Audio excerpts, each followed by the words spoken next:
Mira, Flor. Sí. Te noto como más entrenado. Está haciendo cada vez más efecto el gimnasio. Los planos están medio cercanos. Pero de cerca sí se ve bien. Está medio cercano y uno tiene que estar físicamente bien, así que voy a empezar a hacer actividad física, que era la clave del día. Hablábamos de eso, invitábamos a la gente a activarse, a decirnos cuáles son las actividades físicas que realizan. Sobre todo ahora, viste que la temperatura empieza a aumentar y nos ayuda a salir un poco más de casa y nos prepara más psicológicamente para enfrentar ya este tipo de actividades. Y justamente preguntamos eso porque tenemos una eminencia, un especialista aquí sentado en el living de Buen Mediodía, el señor Mario Di Santo. Mario, querido. Mario, bienvenido. Muchas gracias. ¿Cómo estás? Un gusto verte. Por venir. ¿Cómo estás? ¿Todo bien? Muy bien. Bueno, Mario, a ver, ¿te sentís un especialista, una eminencia en el deporte, en el cuidado preventivo, en la neurociencia y demás? Estando acá en Argentina y comparado todo el progreso en el resto del mundo, no podríamos ser nunca una eminencia ni nada por el estilo. Claro.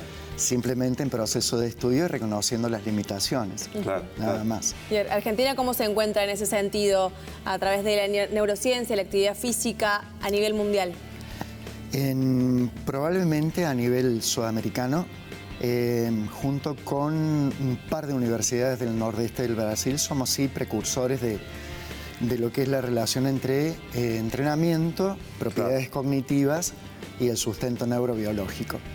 Y hay otros pocos lugares del mundo donde se está haciendo eso. Entonces ahí sí creo que estamos haciendo algo diferente. Qué bueno. Mario, teníamos una discusión en la previa porque, a ver, ¿hasta qué edad se puede hacer deporte? ¿Hay una limitación de edad biológica o una limitación de edad mental, si se quiere, digamos, de cómo te sentís vos? Habría que distinguir, Dani, entre lo que es hacer deporte y hacer ejercicio físico. Ah, ok. En rigor, sabemos que hay etapas de la vida donde hay declive, pero el concepto de que el declive es inexorable, imparable y demás está trocando para el lado de un concepto en donde siempre podemos evolucionar. En algún momento la cosa se para y chau. Pero, digamos, hay toda una serie de líneas que nos permiten aceptar con mucho entusiasmo el progresar aún siendo adultos mayores, en propiedades físicas, en propiedades cognitivas, y no creer que ya está todo liquidado, digamos, de alguna manera. Bueno. Así que siempre se puede, por eso se habla más de edad biológica que de edad cronológica. Pero sí es cierto que hay que ir adaptándolos, ¿no?, a los ejercicios y sobre todo esa preparación mental y psicológica a cada edad, a cada etapa de la vida. Claro, exactamente. Bueno, eso es lo que nos estudia básicamente la fisiología evolutiva, de cómo de alguna manera prescribir tareas correctas de acuerdo a cada edad. Bien. Pero sin embargo esos límites entre las edades cada vez son más endebles, porque encontramos a adultos mayores muy entrenados y chicos de 18 años, 20 años que están en una condición fisiológica muy mala. Claro, ¿cómo influye, Mario, el deporte en la vida? Yo, sinceramente, hablábamos fuera de cámara, me duele la columna, las rodillas, el tobillo y demás. Tengo 37 años y me siento de 50, digamos. ¿Tengo que hacer más deporte en ese caso, menos deporte? ¿Cómo es? Actividad física. Todo claro, exactamente, Dani. Todo en su justa medida. Es decir, acá habría dos extremos. La hipocinesia, que es no hacer nada, sería una situación subumbral, en donde, para no confundirlo con sedentarismo, que es otro concepto. Y por otro lado, la cacocinesia, que es salir a hacer de todo de golpe, sin preparación y sin monitoreo. Las personas que de un día para el otro que corren una maratón o lo que hay mucha gente que hace. Entonces, todo en esto hay un continuum, hay una metodología que nosotros aspiramos que sea accesible a toda la población. Y a veces solamente es privativa de la gente que puede abonar un gimnasio o un entrenador personal, pero tendrían que ser saberes apropiados por toda la población para construir un proceso adaptativo que no haga que si quiere hacer ejercicio termine lesionado o las consecuencias de no hacer absolutamente nada. Y a mí me parece algo muy interesante en ese sentido, el tema de la preparación mental. Que quizás uno dice, bueno, capaz que el Dari tiene ganas de hacer todo, pero cuando llega el momento se siente agotado psicológicamente por la diaria, que es lo que nos pasa hoy en día a todos, o por lo menos a gran parte de las personas que queremos arrancar a realizar actividad física y no podemos. ¿Cómo se maneja eso? Yo sé que es un entrenamiento que también hay que hacerlo de forma personal. Sí, a ver, Flor, no se conocen muy bien, primero, no tenemos un genoma que nos impulse espontáneamente al movimiento. A lo largo de toda la historia evolutiva, lo preciado era el reposo para restaurar potencial energético para sobrevivir. Claro. Si no, andaríamos todos correteando por todos lados. Sí. Pero hemos sobrevivido porque hemos podido preservar energía. Claro. Entonces no es tan fácil esa espontaneidad por el movimiento. Claro. Por otro lado, se han estudiado desde el 2014 en adelante los precursores genéticos que hacen que la gente espontáneamente le guste moverse. Claro. O esas tías que tenemos que dicen que van a empezar el lunes y no empiezan Nunca nunca. arrancan. Hay razones genéticas a propósito de eso. Claro. Ahora, creo que hay dos formas. Una es el mecanismo del temor. Sí. Cuando el médico te dice o lo hace o le va a pasar tal o cual cosa, que no es pedagógico. Y la otra es lograr, de alguna manera, o crear conciencia o apropiarse de los saberes que nos ayudan a gerenciar una vida saludable. Claro. Y a partir de ahí hacerlo. A veces yo trato de entrenarme siempre, hay veces que no tengo ganas.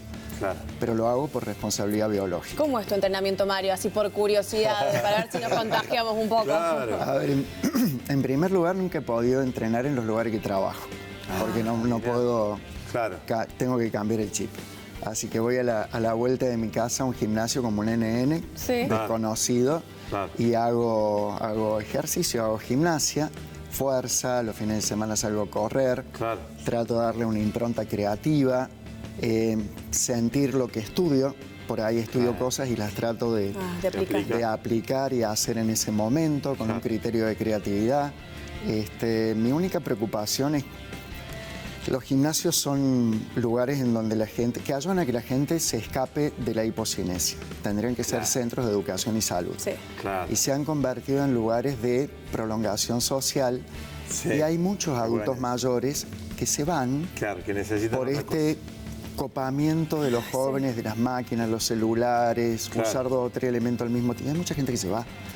Porque tiene poco tiempo. Por la música fuerte, por las luces de neón, han tomado. O el chico que se estanca 3 horas en la pausa de recuperación. Entonces creo que los gimnasios ayudan y deberíamos lograr que vuelvan a ser lugares en donde todos se sientan cómodos.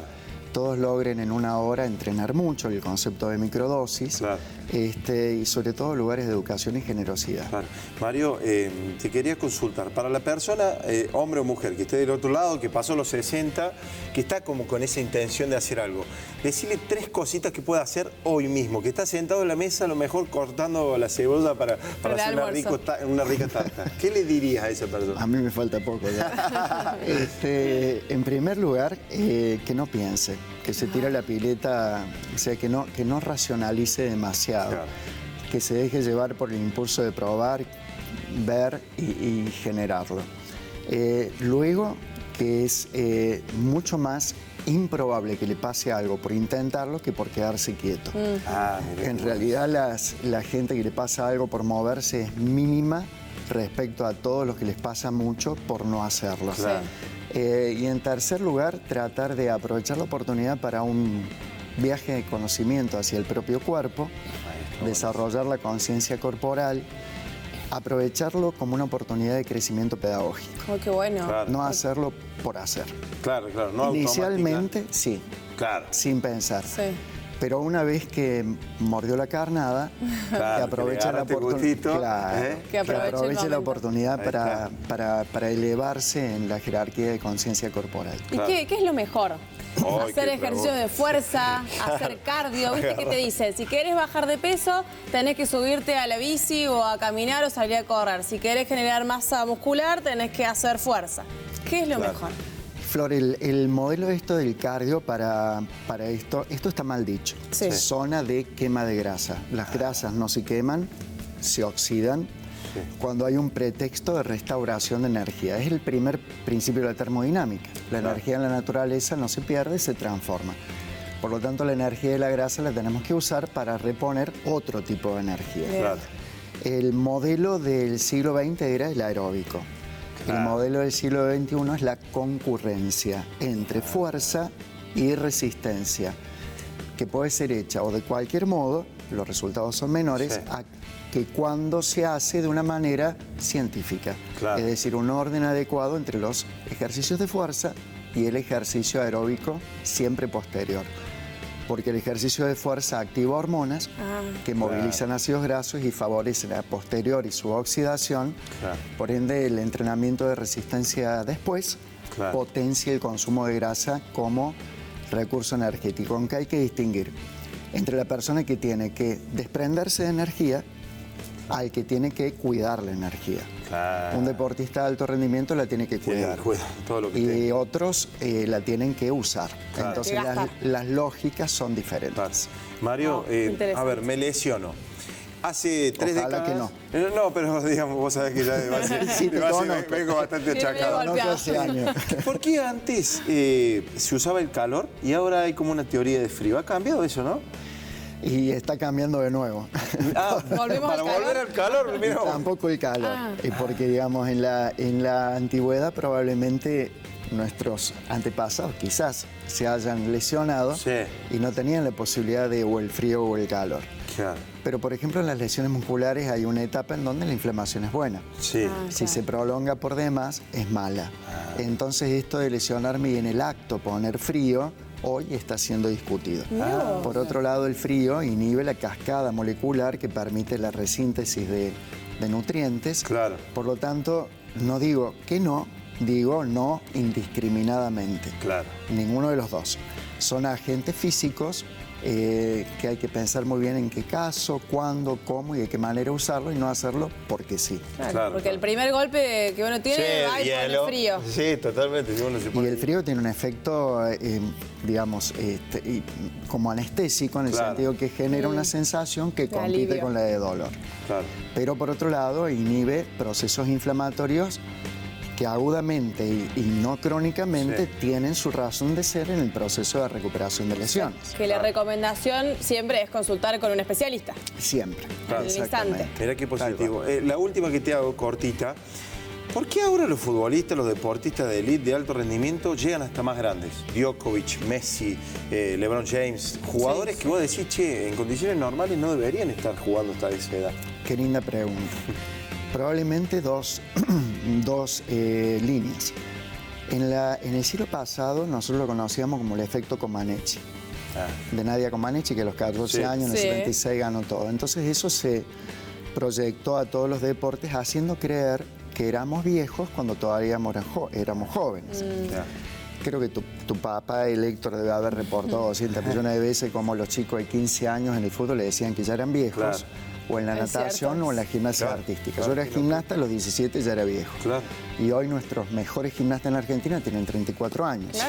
Entonces ha habido una revalorización de las posibilidades. Y por otro lado está el factor de disciplina y cuidado personal, aparte de la genética, que lleva a que ellos, muy asesorados por un equipo de trabajo competente, logren prolongar su profesionalismo durante mucho tiempo, sin dejar detalles al azar. No se comen una pizza y un kilo de helado como me como yo los viernes de la noche. O sí, pero muy estratégicamente diseñado. ¿En qué momento y en qué lugar? Hay permeabilidad. Los que más duran son aquellos que representan deportes permeables a la influencia científica. El deporte que se cierra a la innovación, bueno, se retrasa. Mario, muy interesante esta charla. Nos quedaríamos hablando horas y horas. Se nos va el programa, pero realmente muchísimas gracias por haber venido. Por favor, muy linda onda. La idea. Viste que es real la onda, no es que lo fingimos. No, la estás viendo ahí. Qué hermosa, la verdad. Felicitaciones. ¿Vamos a un corte, te parece? Dale, ya venimos.